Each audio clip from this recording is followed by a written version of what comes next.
Recording studio एकंगल सराय।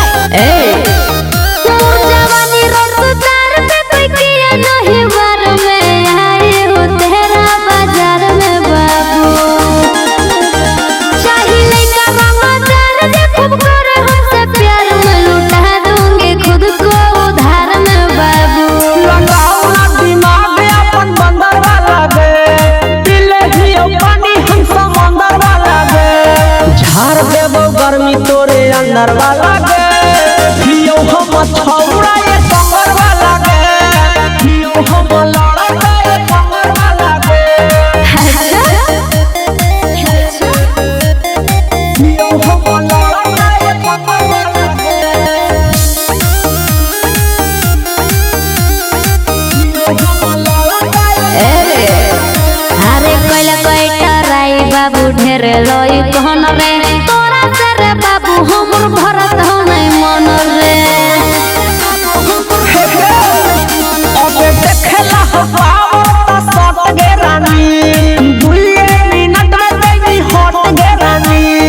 अरे अरे देखै बतरा सीन हम खंडर वाला गे मिलन सब हम चुकंदर वाला गे झाड़ देव गर्मी तोरा अंदर वाला गे पियो हम छौड़ा ये कमर वाला गे पियो हम लड़का ये कमर वाला गे।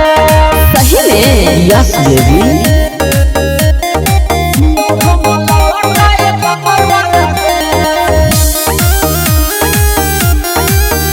इसका रिकॉर्डिंग स्टूडियो एकंगल सराय। झूठे फरफरा है कहीं खाली ढिंग रे हमरा आगे फेल होले बड़ा बड़ा किंग रे